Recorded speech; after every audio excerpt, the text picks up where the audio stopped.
আজকের ভিডিওতে আমরা কথা বলবো একটা খুবই রোমাঞ্চকর টপিক নিয়ে। আর টপিকটা হচ্ছে প্রথম কোয়ান্টাম কম্পিউটার তৈরির দৌড় নিয়ে। এটা শুনে মনে হতে পারে যেন কোনো সায়েন্স ফিকশন মুভির গল্প, কিন্তু না, এটা একদম বাস্তব। বিশ্বের বড় বড় কোম্পানি, বিজ্ঞানীরা আর সরকারগুলো এই দৌড়ে লেগে আছে। কেন তা কি জানেন? কারণ কোয়ান্টাম কম্পিউটার এমন কিছু করতে পারে যা আমাদের আজকের কম্পিউটারগুলো স্বপ্নেও ভাবতে পারে না। আজ আমরা এই দৌড়ের ইতিহাস, বর্তমান অবস্থা, চ্যালেঞ্জ এবং ভবিষ্যৎ সম্পর্কে বিস্তারিত জানব। তাহলে আর দেরি কিসের, চলুন শুরু করি।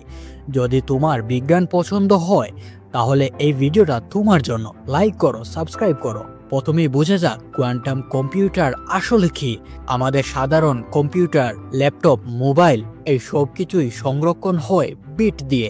একটা বিট হয় 0 বা 1, যেন একটা সুইচ। কিন্তু কোয়ান্টাম কম্পিউটার ব্যবহার হয় কিউবিট।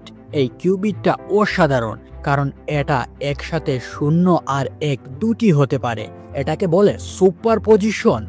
কল্পনা করো, তুমি একটা কয়েন টস করলে সাধারণত হেড বা টেল পড়ে, তাই না? কিন্তু কোয়ান্টামে কয়েনটা ঘুরতে থাকে আর দুটি থাকে যতক্ষণ না তুমি দেখো কিউবিটগুলো একে অপরের সাথে জড়িয়ে যায়, যাকে বলা হয় এনটেঙ্গলমেন্ট। এর ফলে একটা কিউবিট বদলালে অন্যটাও সাথে সাথে বদলে যায়, যেন দূর থেকে জাদু, তাই না? এই সব মিলে কোয়ান্টাম কম্পিউটার অনেক জটিল হিসাব দ্রুত করতে পারে। উদাহরণস্বরূপ, আমাদের সুপার কম্পিউটার যে হিসাব করতে বিলিয়ন বছর লাগবে, কোয়ান্টাম সেটা মিনিটের মধ্যেই করে ফেলবে। এটা যেন একটা অবাক করা ঘটনা, তাই না? এখন প্রশ্ন হলো, এই আইডিয়া কোথা থেকে এলো? ইতিহাসটা শুরু হয় 1981 সালে। তখন বিখ্যাত পদার্থবিজ্ঞানী রিচার্ড ফাইনম্যান বলেন যে কোয়ান্টাম বিষয়গুলো সিমুলেট করতে হলে কোয়ান্টাম কম্পিউটার দরকার, কারণ সাধারণ কম্পিউটার কোয়ান্টামের জটিলতা ধরতে পারে না। তারপর 1994 সালে পিটার শর একটা অ্যালগোরিদম বানান যা কোয়ান্টাম কম্পিউটারের বড় সংখ্যা ফ্যাক্টরাইজ করতে পারে, যা এনক্রিপশন ভাঙার জন্য ব্যবহার হয়। এটা দেখে সবাই উত্তেজিত হয়ে উঠল। 1990 এর দশকের শেষে প্রথম ছোট্ট কোয়ান্টাম কম্পিউটার বানানো হয়, মাত্র 2 থেকে 3 কিউবিটের, কিন্তু সংখ্যাগুলো খেলনার মতো ছিল। কিন্তু সত্যিকারের দৌড় শুরু হয় 2010 সালের পর থেকে। 2019 সালে গুগলের সাইকামোর প্রসেসর দিয়ে তারা কোয়ান্টাম সুপ্রিমসি অর্জন করে। মানে তারা একটা হিসাব করলো যা সুপার কম্পিউটারের 10,000 বছর লাগতো, সাইকাম 200 সেকেন্ডে করে ফেললো। এটা ছিল একটা মাইল ফলক। তারপর আইবিএম, মাইক্রোসফট, ইন্টেলের মতো কোম্পানিগুলো লেগে পড়লো। চীনও পিছিয়ে নেই। 2021 সালে তাদের জুচংজি প্রসেসরও সুপ্রিমেসি দেখিয়েছে।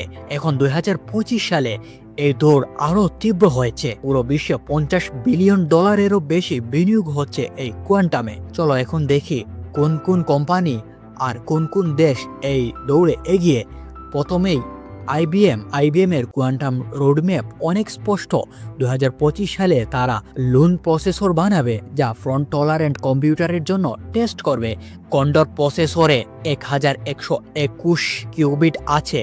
আর 2025 সালে কুকাবুরা 1386 কিউবিটে। তারা 2033 সালের মধ্যে 1 লক্ষ কিউবিটের সুপার কম্পিউটার বানাবে বলে জানিয়েছে। তারপর হচ্ছে Google quantum super conducting cubit ব্যবহার করে 2024 সালে তারা উইলে লিপ বানিয়েছে। এরপরে হচ্ছে মাইক্রোসফটও এই দৌড়ে পিছিয়ে নেই। মাইক্রোসফট টেপেলজিক্যাল কিউবিটে ফোকাস করে, যা আরও স্টেবল। তাদের এজুর কোয়ান্টাম প্ল্যাটফর্মে অনেক কোম্পানি অ্যাক্সেস করতে পারে। 2024 সালে মেজরানা এক চিপসটি বানিয়েছে।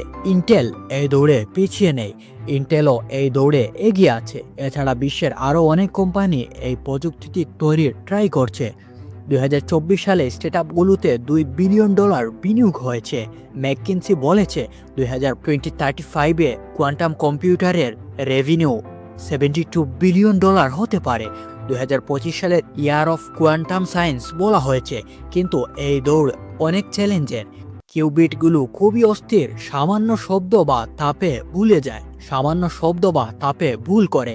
এটাকে বলে ডেকোহেরেন্স।